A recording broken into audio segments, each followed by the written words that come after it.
Yeah, impact fees have been defined by the state legislature, and so there is an impact that people have, a business has, or maybe a family might have when they come into a community, and there's a mechanism in place that all jurisdictions use: school impact fees, fire impact fees. And so, unfortunately, I think there is a piece of that is necessary with all growth. On the economic development side, you have to be willing to understand that you're getting a lot of future benefit for the attraction of business. I believe there is no finer example of a jurisdiction that completely understands that than Camas. We have been so successful in attracting high-tech business, core in our downtown, a stable environment, and we do that through a negotiation, through working through putting out a message that says we want business in Camas. And so I'm not sure the exact process of that question and how that situation got to where it was, but I'm pretty confident that situation wouldn't get to that point in Camas, that we'd be at the table, we'd be discussing, we'd be trying to find a win-win for the community and for the business that allowed impacts to be met, but also allowed the business to site. And I think we have a history of that in Camas.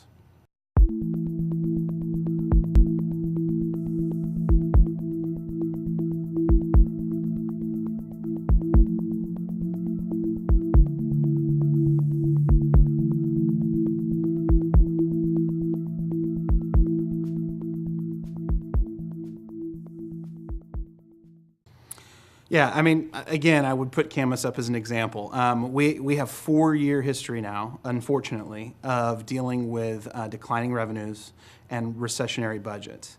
Every year gets a little harder, and every year more and more cuts come.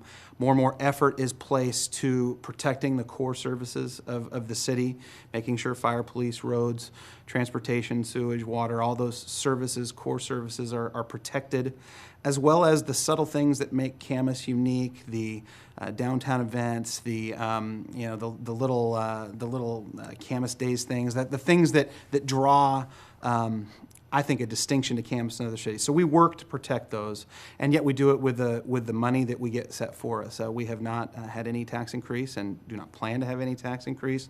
We're in tough times, and tough times are painful. We all make sacrifices. We're doing it at home, and we're doing it at the city. We've been fortunate in the city to not have to do any layoffs in these 4 years. But the only reason we've been able to do that is through attrition. And as we're down significantly in staffing levels, we're asking our employees to do more with less. This year was the first year that our employees received the message, don't do more with less, just do your best. And if that means a little bit less service, we understand that because that's the times we're in. Our situation in Camas is not, I don't think, as grim as other places. We have a budget that's ready to be balanced for this year, and we have reason to be optimistic for next year. City budgets are based on assessed values and revenues, and we are seeing signs of that turning in Camas.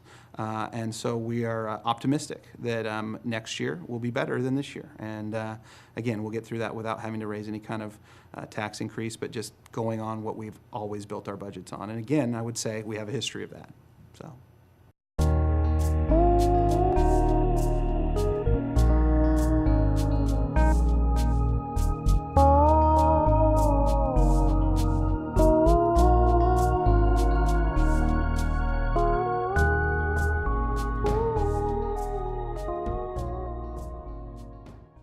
Well, I guess the best way I would answer that is my job as the mayor of Camas is to really deal with Camas and Camas issues. So a lot of these issues that are a little more regional, we play far less a role on. And that's not because we're afraid of the issues. It's because we've understood that in life you choose to focus on your priorities, and when it's not in your city, it's not as much a priority. That being said, we have a representative that serves on the C-Tran board. They inform us of what's going on. They are not, and it is not designed to give us a voice or a strong voice in that process. And so, we influence where we can. We don't have a huge bus service in Camas, and that's maybe unfortunate. I know there are some of our industrial partners that would like to see some more service. I think before we gave up some already designed infrastructure for traffic, I would prefer to see some routes added to Camas, and for our taxpayers who are paying into that system to get a little better bang for their buck than they're receiving now.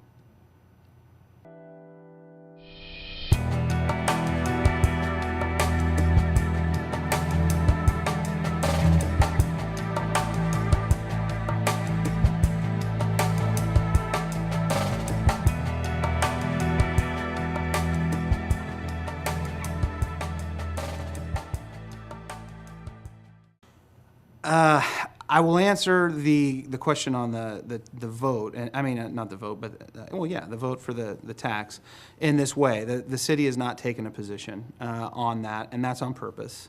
We don't want to unduly influence one way or another. I think some jurisdictions have said, we're taking a vote no or a vote yes, and yet we trust our citizens, and we believe they're going to make the right decision and the right call for our community, so they'll get to vote on that, and they'll tell us by their vote whether they think C-Tran is doing well with what they have or whether they need to do a little better.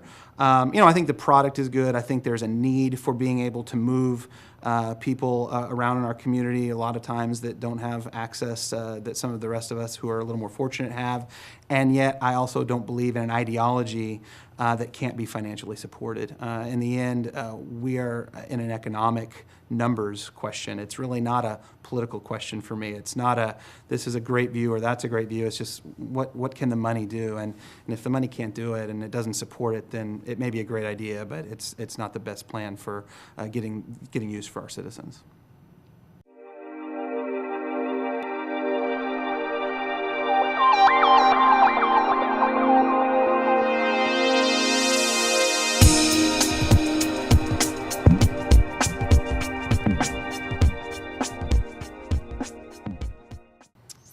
I would sure love to see the citizens be able to decide that.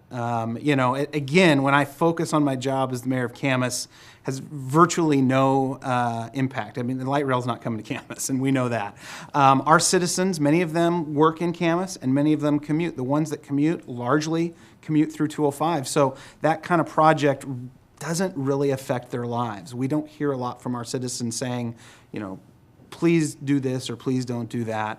I have my personal convictions about the value of rapid transit and light rail and how it works. I think in a large city, it's great to have, and in smaller cities, it's definitely a cost. It's never going to pay for itself.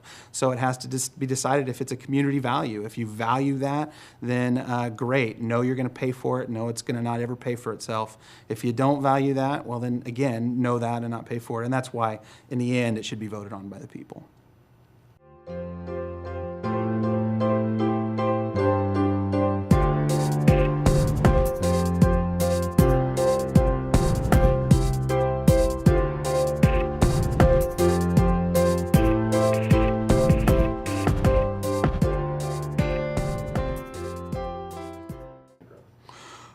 Two questions there. So the first one I would say is that, of course, Camas supports the growth that happened as a result of 205. We have Fortune 500 businesses that are locating in Camas because of access to the Portland International Airport. So there is no doubt that Camas has benefited from that expansion. I would take exception with the word that sprawl has happened from that, and the reason I would is because, unfortunately, or fortunately, depending on your view, we're all managed by the Growth Management Act, and that really dictates more than we are able to how you will grow in a city. There are some things about that we comply with. We don't like it. There are things we wish we could do differently, but that has determined what a city will grow like. And there are some factors in there that give us some freedom, but not nearly as much as we would sure enjoy. So that would be that first answer. The second question was about building a bridge from 192nd. Look, I'd love to be able to get up to the mountain real quick and to be able to tour back and forth to both sides of the river, conduct business. I was asked this question, and I don't know whether the citizens of Camas would support this. Our citizens like to feel like they're isolated from the rest of the world, that they can get away from downtown Portland and from the city, and yet also get there very quickly for travel or for entertainment or whatever. So I'm not sure that there would be an overwhelming cry of support from our community to say, let's take a little bit of that small town feel away and make us more connected to a metropolitan area. I don't know that based on fact. I just know that based on living in Camas for over 30 years and knowing the people that live there. They like to be separate. They like to be known as a standout small community and don't really have the desire to be part of some huge metropolitan area.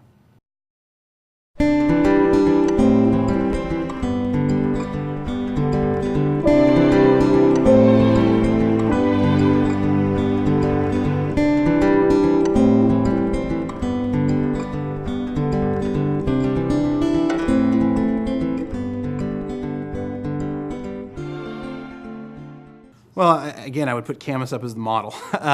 We have been very good through leadership at our city administration level, Lloyd Halverson and others on the team, going after grant money and going after very, very low debt money, low interest loan money.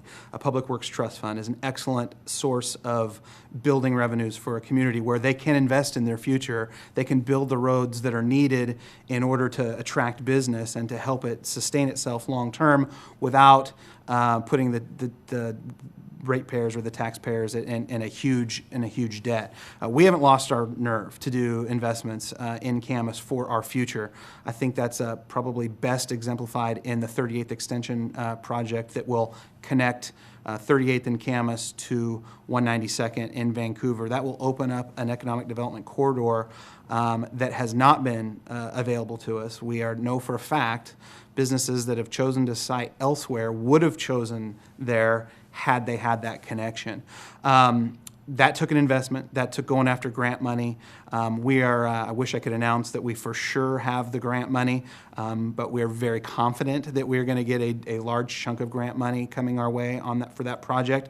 We for sure have received our Public Works Trust Fund as a result of the legislative cycle last year, and thank you, Washington State Legislature, for protecting the Public Works Trust Fund and helping cities like Camas to build into that infrastructure. So it's crucial. There's ways to do it. It's competitive out there. You have to know what you're doing, but there are ways to make sure there's partnerships available, which we've seen on that 38th project as well, where people who own the property have agreed to go in and front-end pay studies and do different things to help get those things ready to go. So if you desire to do it and you have willing partners and you have a product, a community that's worth selling, it can get done. And again, I would put Camas up as an example any day of the week on how to go about that.